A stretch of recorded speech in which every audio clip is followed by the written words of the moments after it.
नमस्कार, देवभूमि उत्तराखंड खबर में आप सभी का स्वागत है। मैं हूं आपके साथ आदर्श तिवारी। बुलेटिन की शुरुआत करते हैं, लेकिन पहले आपको इस वक्त की हेडलाइंस दिखाते हैं। मुख्यमंत्री रावत और मुख्यमंत्री योगी ने किया डिजिटल लाइब्रेरी का शुभारंभ। डिजिटल माध्यम से हुआ शुभारंभ। गोरखनाथ राजकीय महाविद्यालय बेथाणी एमटी लाइब्रेरी। बीजेपी प्रदेश अध्यक्ष बंशीधर भगत पहुंचे जल संस्थान कार्यालय। पानी नहीं आने पर जाहिर की नाराजगी। अधिकारियों को दिए जल समस्या दूर करने के निर्देश।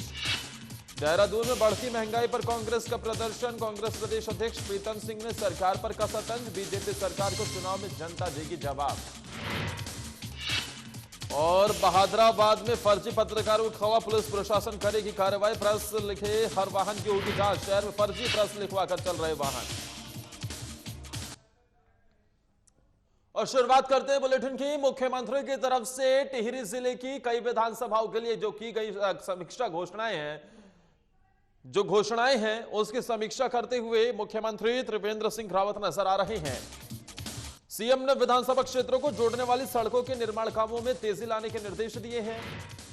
योजनाएं निर्धारित समय में पूरी हो सके, इसके लिए समेकित प्रयास किए जा रहे हैं। वहीं जिले की कुल 204 में से 125 घोषणाएं पूरी हो गई हैं, बाकी पर काम तेजी से चल रहा है। योजनाओं का समग्रता से अध्ययन कर तैयार की जाए डीपीआर, यह भी मुख्यमंत्री त्रिवेंद्र सिंह रावत की तरफ से कहा गया है। मुख्यमंत्री ने जनपद टिहरी की विभिन्न विधानसभाओं के लिए मुख्यमंत्री घोषणाओं की समीक्षा की है। साथ ही सीएम ने विधानसभा क्षेत्रों को जोड़ने वाली सड़कों के निर्माण में तेजी लाने के निर्देश भी दिए हैं। निर्माण योजनाओं की डीपीआर तैयार करने में तकनीकी दक्षता का पूरा ध्यान रखा जाए। वहीं सीएम ने कहा है कि योजनाओं का समग्रता से अध्ययन कर तैयार डीपीआर को तैयार किया जाए। हमारे साथ हमारे ब्यूरो चीफ कमल शर्मा फोन लाइन पर जुड़ गए हैं। कमल जी, लगातार मुख्यमंत्री योजनाओं की घोषणा करते हुए, जो मुख्यमंत्री घोषणाओं की समीक्षा करते हुए सीएम नजर आ रहे हैं। इस बीच टिहरी में जो आज समीक्षा हुई है मुख्यमंत्री घोषणाओं की, क्या चीजें निकलकर सामने आई? टिहरी में कितना काम पूरा हो गया है मुख्यमंत्री घोषणाओं का? अगर बात कहें तो लगातार अब मुख्यमंत्री पूरे एक तरह से एक्शन मोड पे आ चुके हैं। पहले आपदा में वहां रहे, वहां लगातार उनकी मॉनिटरिंग करते रहे, और उसके बाद अब लगातार देखा जाए तो योजनाओं पे चले गए हैं। अगर बात करें तो लगातार जितने भी विधानसभा हैं लगातार उनका मॉनिटरिंग कर रहे हैं, वो देख रहे हैं। सबसे बड़ी बात है जितनी सीएम ने जो घोषणा करी है जिस विधानसभा में, उसकी मॉनिटरिंग कर रहे हैं। तो लगभग हम बात करें तो लगभग 60-70% लगभग घोषणा में पूरा हो चुका है, और बाकी जो बची हैं घोषणाएं हैं उसके लिए सीएम ने लगातार निर्देश दिए, तत्काल निर्देश दिए। उन्होंने कहा जितनी भी चीजें हैं, ये जितनी भी मेरी घोषणाएं बाकी हैं उनको तत्काल पूरा किया जाए। तो उन्होंने लगभग, अगर हम मान के चलो, लगभग 3 से 4 महीने का समय दिया गया। उन्होंने कहा आता है इससे पहले सारी घोषणाओं पर अमल हो जाना चाहिए। सख्त निर्देश उन्होंने अधिकारियों को दिए हैं। बिल्कुल जाहिर तौर पर। और इसके साथ ही कमल जी, 204 में से 125 घोषणाएं पूरी हो गई हैं, बाकी पर तेज गति से काम चल रहा है। लेकिन इस बीच रोड कनेक्टिविटी को सुधारने के लिए और सड़कों को जाल बिछाने के लिए सीएम त्रिवेंद्र सिंह रावत लगातार प्रतिबद्ध नजर आते हैं कि सड़कों का जाल बिछ सके, लोगों को सुविधा मिल सके, आने जाने में परेशानी ना हो। तो इस दिशा में टिहरी के लिए क्या चीजें कही गई हैं, क्योंकि डीपीआर भी तैयार करने के लिए जल्द से जल्द कहा गया है? जी आदर्श, लगातार अगर बात करें तो अभी जो मेन फोकस है राज्य के मुख्यमंत्री को, लगातार जो जितने भी पहाड़ी क्षेत्र पड़ता है, पहाड़ी इलाके, पहाड़ी विधान जो क्षेत्रों में विधानसभा है, उनकी लगातार विशेष ध्यान रहता है कि जो पहाड़ी के पहाड़ी क्षेत्र में जो लोग रहते हैं उनको किसी तरह दिक्कत का सामना करना। क्योंकि अगर हम कहें तो 2020 जो था वो पूरी तरह से कोरोना काल में पूरा खत्म हो गया। अगर माने तो अभी जनवरी में तो स्थिति यही थी, पर अब जैसे धीरे कोरोना काल समाप्त हुआ है और लगातार अब केसेस कम हो गए हैं, हर चीज गतिविधियां खुल चुकी हैं, तो अब यही फोकस है कि जितनी भी सड़कों कनेक्टेड चीजें हैं उनका विशेष ध्यान दिया जाए। सबसे बड़ी बात है, उन्होंने स्पष्ट रूप से कहा कि जितनी भी जो चल रही है, जो घोषणाएं जो पूरी हो चुकी हैं, बाकी चीजों पे कार्य चल रहा है, उनको और तेजी से ला जाए। क्योंकि पिछला साल बिल्कुल खत्म हो चुका है, नहीं हो पाया कोरोना के चक्कर में, कहीं ऐसी चीजें से नहीं काम हो पाया। पर उन्होंने कहा कि अब बजट की भी कोई समस्या नहीं है और काम में जैसे तेजी ला के जाए, जिससे लोगों को जल्दी जल्दी हम राहत तक पहुंचा सकें। अगर मैं गलत नहीं हूं कमल जी, तो ये शायद पहली बार राज्य में कोई मुख्यमंत्री इस तरीके की पहल करता नजर आ रहा है, जो खुद की घोषणाओं की समीक्षा करते हुए कितना काम पूरा हो गया है, कितना बाकी है, इन सब की समीक्षा कर रहे हैं। बिल्कुल सही बात है, क्योंकि मैं लगातार अगर हम देखा जाए तो ये चीजें जो 2020 में ही होनी थी, पर सबसे बड़ी बात है जब कोरोना काल हो गया उसमें भी काम नहीं हो पाए, मीटिंगें नहीं हो पाई, बैठकें नहीं हो पाई, क्योंकि बिल्कुल स्पष्ट था कि कहीं भी कोई मीटिंगें बैठेंगे सब चीजों में प्रतिबंध लगा रहा, कहीं सारे कार्य रुक चुके थे और जितने भी जो अगर काम होते विकास करे वो लेबर जितना भी थी वो भी सब अपने घरों को कोरोना काल में प्रस्थान हो गई, लॉकडाउन हो चुका था, नहीं हुआ। लेकिन अब सबसे बड़ी बात यही है कि किस तरह से जो पिछली जो चीजें रह गई हैं, जो काम रह गए हैं, उनको कैसे सुधारा सके, उनको कैसे जल्दी से जल्दी शुरू किया जा सके। तो यही मॉनिटरिंग रहती है। वही भी लगातार विधायक भी लगातार यही बात कर रहे थे कि जो हमारी घोषणाएं हैं वो लगभग है उसको कैसे तेजी से लाया जाता है। वही मुख्यमंत्री ने लिया कि वहां के प्रभारी मंत्री और वहां के विधायक, वहां के अधिकारी जितने भी लोग हैं वो सब जी। मीटिंग में आए, वहां के सारे अधिकारियों को तत्काल देखा जाए कि कहाँ कमियां रह गई, उनको तत्काल से दूर करने के निर्देश है कि जल्दी से जल्दी अगर कहें तो मानसून से पहले ये सारी चीजें पूरी होनी चाहिए। लेकिन कमल जी, चुनावी मौसम भी है, तो जाहिर तौर पर विपक्ष की तरफ से इन समीक्षा बैठकों पर भी निशाना साधा जा रहा होगा। बिल्कुल सही बात है। अगर विपक्ष की बात करें, विपक्ष का यही कहना है कि अगर ये समीक्षाएं जो है, ये ज्यादा चीजें जो है जहां भारतीय जनता पार्टी के विधायक जीते हैं या तो वहां की जा रही है, जहां कांग्रेस के विधायक हैं वहां भी मुख्यमंत्री ध्यान नहीं दे रहे हैं, तो वही उनका ये कहना है कि नहीं, तो विपक्ष का ये कहना है कि जितने भी विधानसभा है वो सब बराबर है, वहां सब ध्यान देना चाहिए। लेकिन इस तरह के आरोप लगातार लगते रहते हैं। लेकिन राज्य के मुख्यमंत्री का कहना है कि उनका ऐसा कोई कुछ नहीं है, जितनी भी 70 विधानसभा है उनकी प्राथमिकता है कि जहां जहां मेरी घोषणा हो गई है वो पूरी हो जाए, जहां कुछ बची भी है तो वो मानसून से पारी सारी पूरी हो जानी चाहिए। ठीक है, बहुत बहुत शुक्रिया कमल शर्मा, आपका तमाम जानकारी देने के लिए हमें। वहीं उत्तराखंड के मुख्यमंत्री त्रिवेंद्र सिंह रावत और उत्तर प्रदेश के मुख्यमंत्री योगी आदित्यनाथ ने महायोगी गुरु गोरखनाथ राजकीय महाविद्यालय विद्याणी यमकेश्वर में स्थापित की गई डिजिटल लाइब्रेरी का डिजिटल माध्यम से शुभारंभ किया है।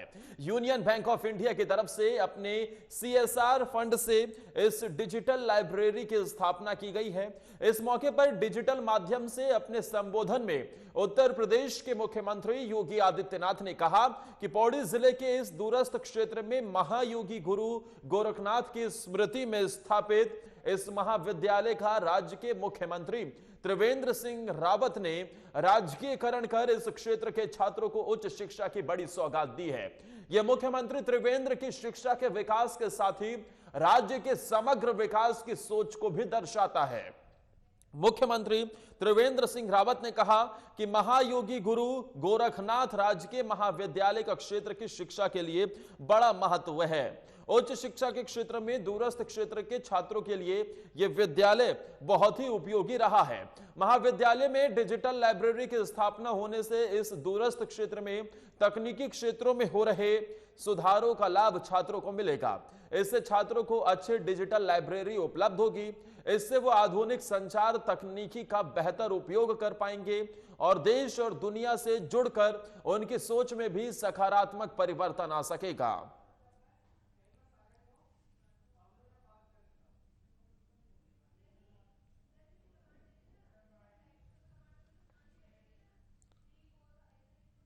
कालाढूंगी क्षेत्र के कई गांवों में पेयजल की शिकायत पर प्रदेश अध्यक्ष बंशीधर भगत जल संस्थान के कार्यालय पहुंचे। पानी न आने पर उन्होंने गहरी नाराजगी जताई है और इसे अधिकारियों की लापरवाही बताया है।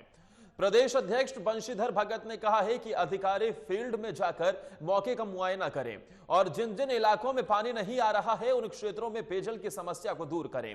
नई लाइनें बिछाने के बाद और ओवरहेड टैंक बनाने के बाद भी पानी नहीं आने पर उन्होंने पेयजल विभाग को जल्द पानी दुरुस्त करने को कहा है। और वहीं जल संस्थान की टीम भी पहुंची और पेयजल की समस्या को दूर करने में सब जुटे हुए हैं। नई लाइनें बिछाने के बाद और ओवरहेड टैंक बनाने के बाद भी पानी क्यों नहीं चल रहा है, यह भी एक बड़ा सवाल है। हमें बड़ा आश्चर्य हुआ कि सब कुछ देने के बाद नई लाइनें बिछा रखी हैं और ओवरहेड टैंक बना रखा है, सब कुछ करने के बाद भी पानी क्यों नहीं चल रहा। तो हमने कहा वहाँ से यहाँ बुलाएं एक्शन साहब को और वो यहाँ आएँ, ये करें वो करें, तब तक बहुत टाइम लगेगा। हम तुरंत ही अपने प्रधान जी और सब लोगों को लेके यहीं आ गए, क्योंकि पानी एक आवश्यक चीज़ होती है अब हमने कह दिया है कि 2 दिन के अंदर चारों गांवों की व्यवस्था दुरुस्त होनी चाहिए, नहीं तो आज तो हमने बहुत आराम से बात करके समझा दिया है। देश भर में बढ़ती महंगाई और कृषि कानूनों के विरोध में कांग्रेस का विरोध प्रदर्शन जारी है। इसी के तहत कांग्रेस ने आज प्रदेश भर में केंद्र सरकार के खिलाफ जमकर विरोध प्रदर्शन किया है। देहरादून में कांग्रेस प्रदेश अध्यक्ष प्रीतम सिंह के नेतृत्व में पदयात्रा निकाली गई। वहीं कांग्रेस प्रदेश अध्यक्ष प्रीतम सिंह ने कहा कि केंद्र सरकार तुरंत नए कृषि कानूनों को वापस ले और महंगाई पर रोक लगाए। अगर सरकार जल्दी महंगाई पर लगाम नहीं लगाती है तो सरकार को निश्चित तौर पर आगे आने वाले चुनाव में जनता इसका जवाब देगी।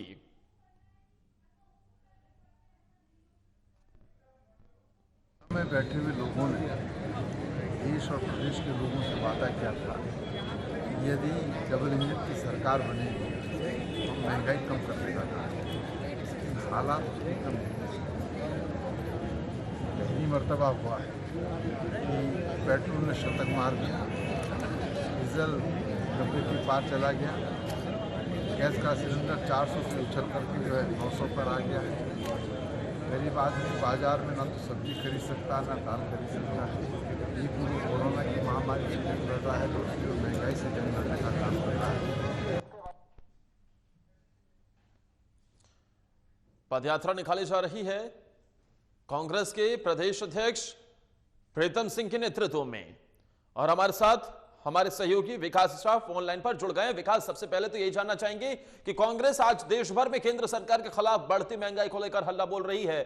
उत्तराखंड से किस तरीके की तस्वीरें निकलकर सामने आ रही हैं?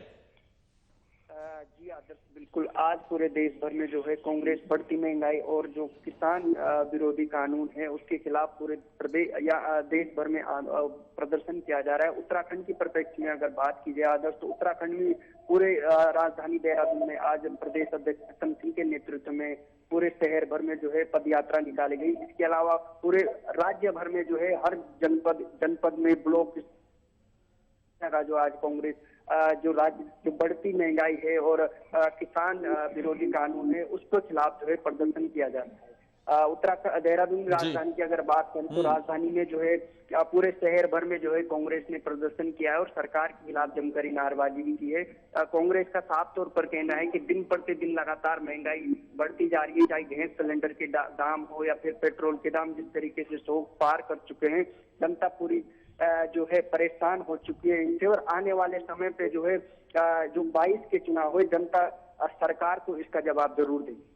बिल्कुल जाहिर तौर पर, और कहीं ना कहीं विकास इसके जरिए से आगे के चुनाव की रणनीति भी और दिशा दशा दोनों तय करने में कांग्रेस पार्टी जुट गई है।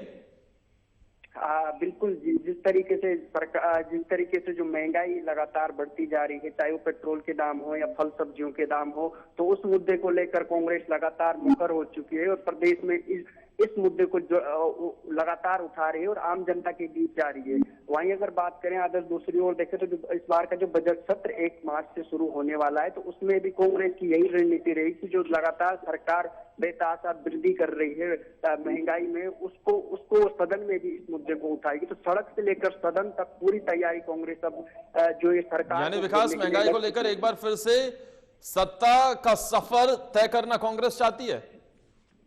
बिल्कुल आदर्श, जिस तरीके से जो है आपने ठीक कहा है कि महंगाई के लिए महंगाई के नाम पर जो है सरकार जो विपक्ष है वो अब इससे आगे इस मुद्दे को आगे बढ़ाकर जो है सड़क से लेकर सदन तक इस मुद्दे को जो है आगे बढ़ाएगी और सदन में भी इसको लेकर हंगामा करेगी। ठीक है, बहुत बहुत शुक्रिया विकास तमाम जानकारी देने के लिए। आगे आने वाले दिनों में बजट सत्र भी होना है उत्तराखंड का और उसको लेकर भी विपक्ष लगातार अपनी रणनीति बना रहा है सरकार को घेरने की, और महंगाई का मुद्दा भी इस बार सदन में उठता हुआ जोर शोर से नजर आएगा।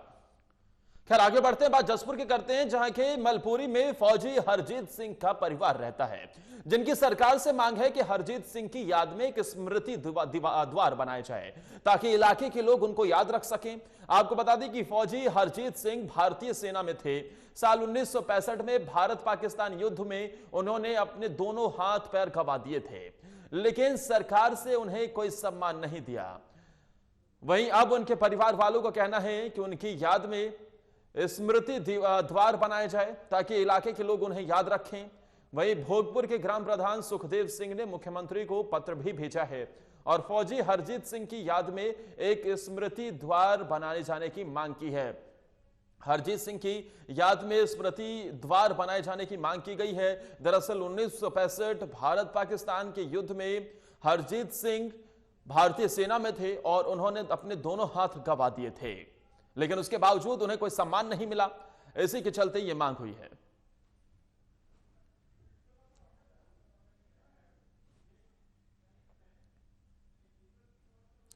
Municipal post graduate college Mussoorie के छात्रों ने प्रिंसिपल को ज्ञापन देकर वहां रह रहे पुलिस कर्मियों को अन्य स्थान पर ट्रांसफर करने की मांग की है। छात्रों को कहना था कि कॉलेज परिसर में पिछले 6 महीने से पुलिसकर्मी रह रहे हैं, जिससे यहां पढ़ाई करने में दिक्कत हो रही है और साथ ही छात्राओं को भी परेशानी हो रही है। वहीं छात्र संघ अध्यक्ष प्रिंस ने बताया कि कॉलेज में 75% छात्राएं पढ़ा करती हैं और कॉलेज में मात्र एक शौचालय होने से काफी परेशानी होती है। उन्होंने बताया कि उन्होंने इस संबंध में उप जिला अधिकारी को भी ज्ञापन दिया है। साथ ही कॉलेज की पार्किंग में बाहरी लोगों की गाड़ियां खड़े होने से छात्रों को अपनी गाड़ियां खड़े करने में भी परेशानी होती है। उन्होंने बताया है कि अगर इस पर कार्रवाई नहीं की गई तो वो इसको लेकर आंदोलन करेंगे। वहीं कॉलेज के प्रिंसिपल डॉक्टर सुनील पवार ने बताया कि वह इस संबंध में सीनियर अधिकारियों से बात कर रहे हैं और जल्द ही यहां रह रहे पुलिस बल को कहीं और ट्रांसफर कर दिया जाएगा। को हमने ज्ञापन दिया है। हमारे कॉलेज हॉल में पुलिस बल का बहुत महीनों से स्थापन करा हुआ है, स्थान दिया हुआ है, जो कि कार्रवाई हुई थी 56 कोर्ट पर, कि तब से यहाँ पर स्थान लिए हुए हैं। परंतु अब हमारा कॉलेज सुचारू रूप से प्रारंभ हो गया है। हमारे कॉलेज में 75% छात्रा हैं। एक शौचालय का प्रयोग करना उचित नहीं लगता हमें। हाँ, छात्रों ने जो है आज ज्ञापन दिया है कि जो हमारे जो ये हॉल में पुलिस बल है, इसको जो है अन्यत्र स्थानांतरित किया जाए। तो उन्होंने अभी ज्ञापन दिया है इस संबंध में। तो हाँ, छात्रों को परेशानी हो रही है। इस संबंध में अभी हमने उप जिला अधिकारी महोदय से भी उनके संज्ञान में लाए थे। उन्होंने कहा है कि मैं अति शीघ्र इसको दिखवाता हूं कि पुलिस बल यहाँ पे क्यों रुका हुआ है। अब हरिद्वार में फर्जी पत्रकारों की खैर नहीं, इसके लिए पुलिस प्रशासन ने अब कमर कस ली है। वहीं एसपी सिटी हरिद्वार कमलेश उपाध्याय का कहना है कि कई ऐसे वाहन शहर भर में अपने वाहन पर फर्जी तरीके से प्रेस लिखवा लेते हैं, जिसकी गंभीरता को देखते हुए पुलिस अब ऐसे फर्जी पत्रकारों पर कार्रवाई करेगी।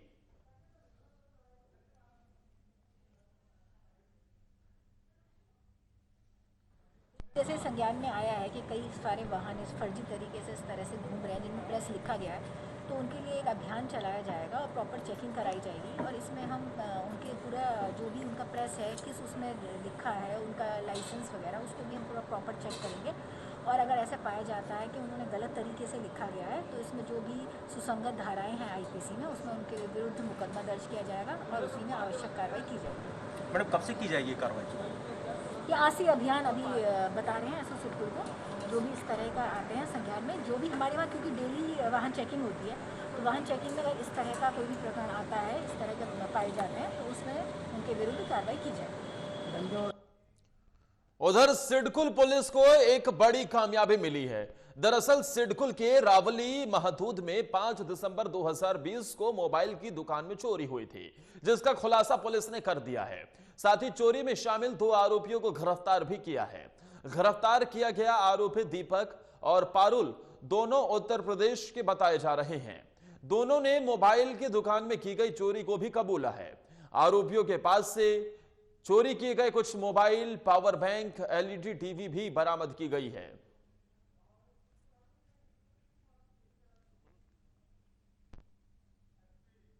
जिसमें 2 LED टीवी हैं, 5 मोबाइल हैं और साथ में और एसेसरीज जो होती हैं वो बरामद की गई हैं। इन दोनों के आपराधिक इतिहास का पता कराया जा रहा है। मूलतः ये लोग मुजफ्फरनगर UP के रहने वाले हैं और इनका जो एक अभियुक्त था उसे ऑलरेडी पुलिस के द्वारा पूर्व में जेल। राजधानी देहरादून के पटेल नगर गांधी गांव में देर रात एक युवक की चाकू मारकर हुई हत्या के मामले में पुलिस ने आरोपी को गिरफ्तार कर लिया है। वहीं मामले में लापरवाही की गाज पटेल नगर चौकी इंचार्ज पर गिरी है। SSP ने चौकी इंचार्ज को लाइन हाजिर कर दिया है। हत्या की वारदात के बाद सूचना के आधार पर पटेल नगर थाने में मुकदमा दर्ज किया गया है। मामले की गंभीरता को देखते हुए SSP डॉक्टर योगेंद्र सिंह रावत ने टीम गठित की। टीम ने मात्र 3 घंटे के अंदर नामजद हत्या आरोपी संदीप कुमार को गिरफ्तार कर लिया। आपसी रंजिश के चलते हत्या को अंजाम दिया गया है। वहीं मिली जानकारी के मुताबिक पटेल नगर कोतवाली क्षेत्र के गांधी ग्राम में 2 पड़ोसियों के बीच पुरानी रंजिश थी, जहां किसी बात को लेकर कहासुनी हो गई, जिसके बाद युवक की हत्या कर दी गई। वहीं एसएसपी ने लापरवाही के चलते थानाध्यक्ष को भी लाइन हाजिर कर दिया है। लेकिन इस बीच जो खबर निकलकर सामने आ रही है, जहां पर आपसी रंजिश में हत्या कर दी गई, हत्या के आरोपी को फिलहाल गिरफ्तार कर लिया गया है। साथ ही आगे की कार्रवाई में भी पुलिस जुट गई है।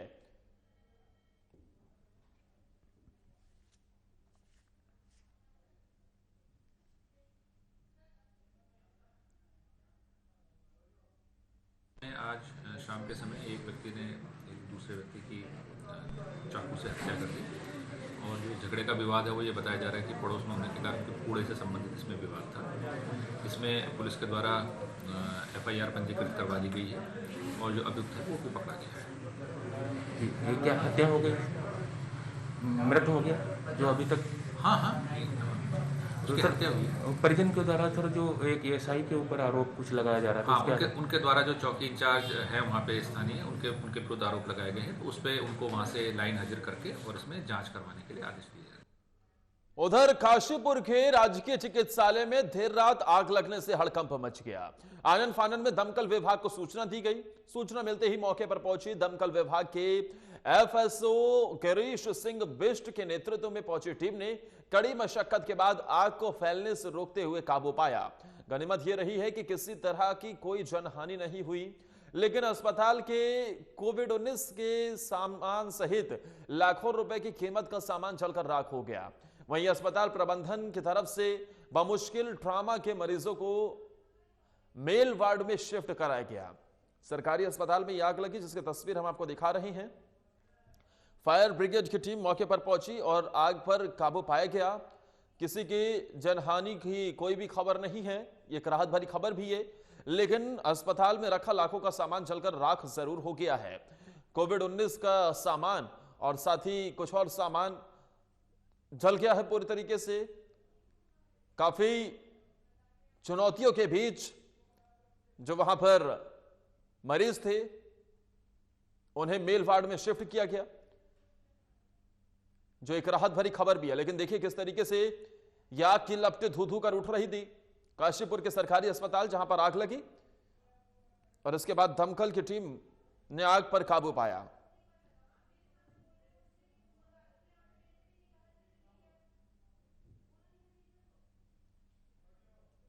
आग लगी तो उस टाइम हम फटाफट स्टेशन लेकर के रमेश जोशी भैया और असलम भैया को लेकर के फटाफट उधर की तरफ गए। वहाँ से मरीजों को वहाँ से हमने निकाला और लोगों को इन्फॉर्म किया, इमरजेंसी के डॉक्टर को इन्फॉर्म किया, CMS सर को इन्फॉर्म किया। उस समय वहाँ पे हमने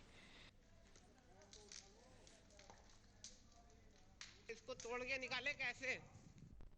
देखिए आग लगने की वजह से कोरोना का सारा सामान जलकर भी अंदर खाक हो गया है। यह अस्पताल की तस्वीर हम आपको दिखा रहे हैं, जहां पर आग लग गई और आग लगने की वजह से यह नुकसान हुआ है। आग लगने से अस्पताल में हड़कंप भी मच गया। दमकल विभाग को इसकी सूचना दी गई, जिसके बाद आग पर काबू पाया गया और बमुश्किल ट्रॉमा के मरीजों को मेल वार्ड में शिफ्ट किया गया। लेकिन फिलहाल आग लगने के कारणों का पता नहीं चल पाया है। बीते हफ्ते रामनगर के कानिया गांव में घास लेने गई महिला को बाघ ने हमला कर मौत के घाट उतार दिया था। तब से ग्रामीणों में वन विभाग और कॉर्बेट प्रशासन के खिलाफ आक्रोश है, लेकिन अब कॉर्बेट प्रशासन अलर्ट नजर आ रहा है। कॉर्बेट प्रशासन टीम की तरफ से हाथी में बैठकर ग्रामीण क्षेत्रों में लगातार गश्त किया जा रहा है। बाघ को ट्रैक करने के लिए ड्रोन की मदद से निगरानी भी की जा रही है। बता दें कि कॉर्बेट टाइगर रिजर्व के अंतर्गत पड़ने वाले बिजरानी रेंज में पिछले महीने भी कानिया स्रोत के पास बाघ ने घास लेने गई महिला पर हमला कर दिया था, जिससे महिला की मौत हो गई थी। तभी से लगातार ग्रामीणों में आक्रोश बना हुआ है। ग्रामीणों का कहना है कि क्षेत्र में लगातार बाघ हमला कर रहे हैं, उसके बाद भी कॉर्बेट प्रशासन कोई भी ठोस कदम नहीं उठा रहा है। और इसी दिशा में देखिए अब हाथियों से निगरानी करते हुए नजर आ रहे हैं। जगह जगह कैमरों की फिटिंग भी की गई है। कान्या क्षेत्र में के आसपास जो कॉर्बेट टाइगर रिजर्व का बफर जोन है, वहाँ पर एक टाइग्रेस अपने कब्ज के साथ एक्टिव है और कई बार जब उसका सामना ह्यूमंस के साथ हो रहा है तो वो लगातार अटैक कर रही है। अभी कुछ दिन पहले कान्या गांव से एक महिला की भी डेथ हुई है। इस सब को ध्यान में रखते हुए जो हम पूरी सुरक्षा की कार्रवाई कर रहे हैं। अभी हमने उस एरिया में हाथी से भी लगातार उस क्षेत्र में गश्त की जा रही है। हाथी और ड्रोन्स दोनों का ऑल्टरनेटिवली यूज़ किया जा रहा है टाइगर को ट्रैक करने में, और जो भी उसके लिए कार्रवाई आवश्यक होगी गांव वालों की सुरक्षा के लिए और टाइग्रेस की भी सुरक्षा के लिए, उसको अमल में लाया जाएगा। और इसी के साथ इस बुलेटिन में फिलहाल के लिए इतना ही। लगातार खबरों के लिए आप बने रहिए साधना प्लस के साथ।